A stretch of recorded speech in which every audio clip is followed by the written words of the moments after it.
Hey Deckers, Liam here. I'm back again with a fresh Steam Deck news video, so let's get to it. Starting off with the fact that shortly after I published my last news video, Valve decided to then put up their startup movie options, which you can now find on any up-to-date Steam Deck in the customization section of the main Steam Deck settings. Typical Valve, putting up something as soon as I publish a video. They've also put up their own officially created startup movies that you can buy from the Point Shop, and you can set it to have a random video when the Steam Deck boots up or wakes from sleep. This system also works with any movies that you add yourself, as Valve continue to show how it's done on community support. It's just one of those nice small touches that's fun to see and now finally properly official. I'll admit though that this confused me when I set it to random and then completely forgot about it, and when I booted my Steam Deck back up I was like, whoa, what's that? Next up, while this channel is not about Windows or Windows on Steam Deck at all, I felt it still interesting to let you know that Valve did recently announce an updated APU driver for Windows on the Steam Deck. This update includes various compatibility, security, stability, and performance improvements for Windows on Steam Deck. Valve still doesn't technically support Windows on Steam Deck. You're very much on your own there if you choose to go down that route, naturally, as Valve focus on SteamOS Linux, which they actually have control over. Next up, just a brief mention that I made a list of websites that you can block, which is now up on GitHub after I grew tired of searching for Steam Deck on Google, Bing, and other search engines, and like 90% of the results were from clickbait spam websites that didn't actually give you any good information. So you can use this along with the uBlock Origin plugin that you can use on Chrome, Firefox, or whatever, and it will just help you clean up the search results on Google, Bing, and other search engines. Next up is a big one. AMD recently gave just a little bit more detail on FSR 3, although they're not going into a huge amount of detail just yet, but they said it can give another 2 times performance increase. This is going to be pretty important for the Steam Deck, especially with many AAA games coming out completely unoptimized and just a mess. However, this seems to come at a cost of latency, so they're also providing solutions to improve that now as well. Given how FSR2 can give quite a dramatic performance increase in some games on Steam Deck, I'm obviously very interested and pretty excited to see what FSR3 can actually do. Tech like FSR and DLSS have become essential. As I said, more AAA games are releasing with terrible optimization for the lower end especially. And frankly, it feels at times like developers lean on stuff like FSR and DLSS to get their games to even perform okay on a big desktop. For anyone who's into cloud gaming, you might want to know that Amazon Luna is now available in the UK, Germany, and Canada. This service works out of the box on Steam Deck as well, which you're seeing me doing here in the background on my Steam Deck. However, Amazon Luna does not actually support Linux, and so you will get a not supported warning that you can actually just ignore.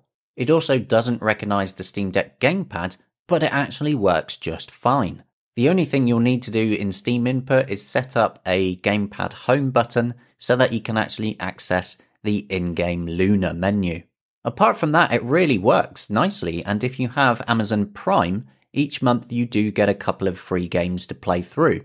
Setting it up is exactly the same as Xbox Cloud and GeForce Now with a browser like Chrome. You can just change the web address in the launch options to Amazon Luna, and you can check my previous video on Xbox Cloud for details on how to do all that.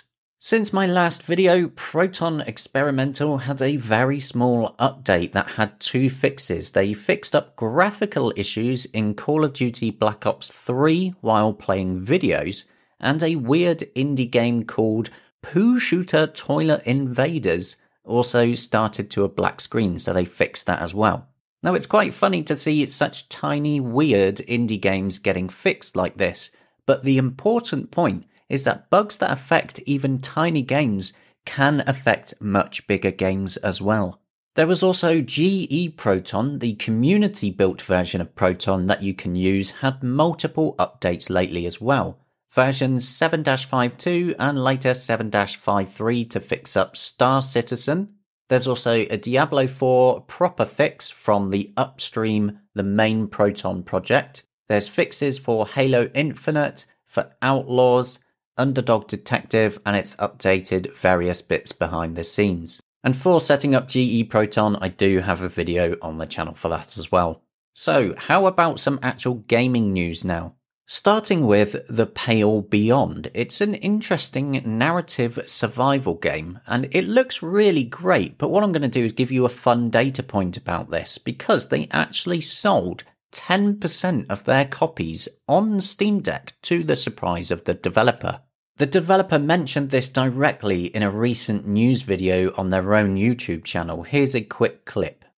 We all love the Steam Deck. I can actually give you a very interesting number from our game, The Pale Beyond, and it really shocked me. So 10% of The Pale Beyond sales are actually Steam Deck. Obviously, if somebody buys it in Deck, they can play it on, regular desktop as well. But we actually do see what hardware people are using in the Steam backend. And yeah, 10%. Now, obviously, our game is an indie narrative game, so I think people would buy that with the expectation of the Steam Deck, and I really think that it fits, it's a very good experience on that format, but to me it was just surprising, and it really showed, holy shit, Valve have sold a lot of decks. And I was continually getting questions from people up until the launch of our game, hey, will it be in Deck? Will it be on Deck? Will it be on Deck? So, as much as, I normally wouldn't have put too much stock in this sort of thing, no, Deck actually really does matter to people. Now that's pretty great, right? Nice to see the effort from some developers being rewarded. We also have Dying Light 2, the popular open-world zombie survival game is now Steam Deck verified as well. I'm actually surprised this took so long to go through formal verification like this, as once they added in FSR 2 back in August last year, the performance was a whole lot better, and I did a video on that to compare it previously, which you should go and check out.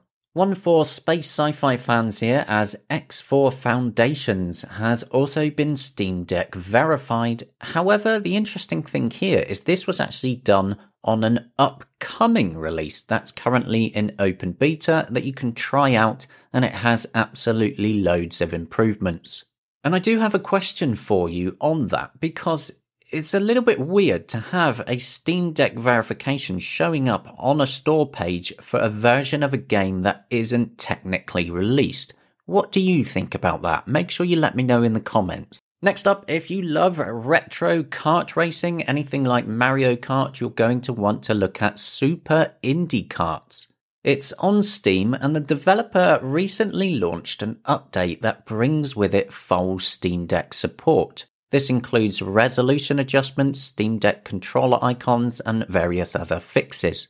It actually has full Linux native support as well, and it's Steam Deck verified with the update.